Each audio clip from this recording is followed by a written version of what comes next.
What's up, everybody? I'm backing out, so don't want to hit nobody, so give me a moment. Put this video out there the other day, and I want to rant about it before it is too late. Before it's too late. Anyways, happy Sunday. Everything's chicken but the bone because my black butt is about to go home. You know what it is. Welcome back to Larry's Anything Goes. If you haven't done so already, please subscribe to my platform, specifically YouTube. If you want to become a member on YouTube, go for it. I got a subscription based now on TikTok, so hit a brother up. You know what it is. If not, it's all good. But either way, do the great 3 free things: like, share, and subscribe, or follow. All the above, you know, because it's free. Anyways, so I put a video out there yesterday that it was funny as all get out. Please go to all my social medias, whether it's Facebook, Instagram, TikTok, YouTube, Larry's Anything Goes. Please go. This was priceless, okay? I don't know what the heck is going on with the police now. I guess they messing with a homeless dude or something. Anyways, being a little nosy. Anyways, for them to have to be pulled over right there. Anyways, okay. So, one brother was on a date with a woman. She had a stank attitude, I could tell. I don't know all the context of the video, so I'm not on anybody's side. I'm very, very neutral. I shared this video because it was just really funny. So anyways, in the videos, it's not even 25 seconds. And the waitress goes up to the couple, and she says, so is it going to be one check or 2 checks? Because, you know, the waitress doesn't know and she's not going to assume. So, you know, the prudent thing to do for any successful person is to always ask questions when it comes to every situation. So she says 1 check or 2 check because they were actually out on a date. And he's recording this and he says to her, am I going to get lucky tonight? And the look of disgust on this woman's face was like, absolutely not. He said, and so the guy and the waitress at the same time said 2 checks. And I got a lot of likes. I got a lot of comments from it. Most people found it funny, men and women. So this is not no gender bashing or nothing like that. But it was just straight up funny. I could not stop laughing. And the thing is that one, it's funny for somebody to even record something like this. But then 2, I love it and respect it because the man was simple and to the point with his expectations. You know, and that's what it is. A lot of men and women cannot handle. That's why I said this is not a gender war, gender bashing.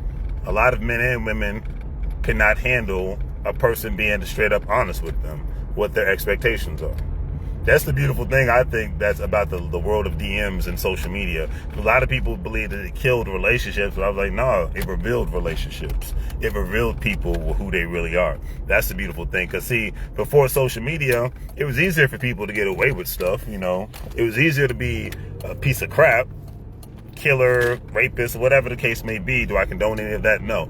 But it was easier for you to do that stuff. But nowadays, people put all their business online, so it's harder for people to get away with stuff like that, number one. Then number 2,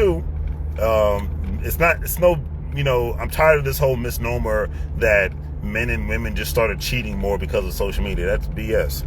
Men and women started cheating. Their cheating got displayed more, number 1. And then people's access to other people intensified. So when anything intensifies in this life, like when a population grows in a town or a city, the crime rate is guaranteed to go up. It is what it is. I don't care what city or state you live in or what country you live in. That because more people equals more problems or more great things, but it's going to be more of whatever you already had. So when it comes to social media, it just made it easier for a man or a woman to cheat. I mean, heck, there was a woman on social media who was a stripper, and I keep hearing about this whole thing in Dubai that it blows me, but a lot of OnlyFans females and men, a lot of strippers, men and women, go to places like Dubai, and they get paid $30,000 to $50,000 to $100,000 a piece for people to defecate on them. And I'm talking doing number 1 and 2. Now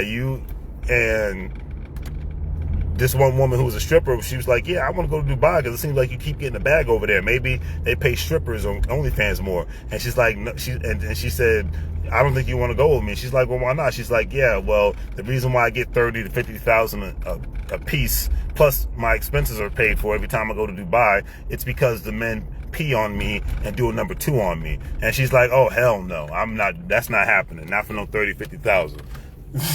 And so she even has some self-respect about it. But the case in point is, we live in a time where more and more people have more access to people than they ever had in human history. So, with that being said, you get good things that come with that, and you get bad things that come with that. But in anything in this life, you always got the good. It's just all about your perspective. Look at it, and all about what you want. So the fact of the matter is, this man was blatantly honest with what he wanted, who he's about, and what it is, and he stood on it. And he's like, yeah, 2 checks, I'm not paying for you because I thought I was, I find you attractive, and even though the day didn't go good, hey, can I have a little fun with you? And she's like, oh, absolutely not. Then my man's like, well, then I'm good. So the point of the matter is, and what I'll name this rant is, be open with your expectations in life, and life will, for the most part, work out the way that it's supposed to be. Whether it's great expectations, bad expectations, just have some sort of expectations across this freaking nation, because the biggest problem with people is they just want to be, a lot of people, we live in one of the most fakest era of people in life. People want to fake and floss on the internet. People want to be, display something that they're truly not. And it just makes me laugh, because eventually what they say, what you do in the dark eventually will come to light. And, you try to portray something that you're not, that's how people get taken out on the block. But what do I know, but it's just one of those situations at the end of the day where you got to choose if this is going to be right for you or it's not going to be right for you. But, but that man, his expectations were, hey, he was trying to do what he wanted to do. And at the end of the day, the woman he was with was like, I'm not with that program. And he was like, okay, cool. Well, then have a nice life. Just down here. Yeah, so he was like, at the end of the day, my man was like, have a nice life. I'm not with that program, but it is what it is, and that's why she had to end up paying for her own meal, just like certain people bring their kids on the first day. I don't understand that logic either, but at the end of the day, you got to do what you got to do. So, on that note, family, do the great 3 things. Like, share, and subscribe. Have a great day. Make money moves or you get a little broke like fools. It's in Spanish. Bienvenido a la vida. Welcome to the life.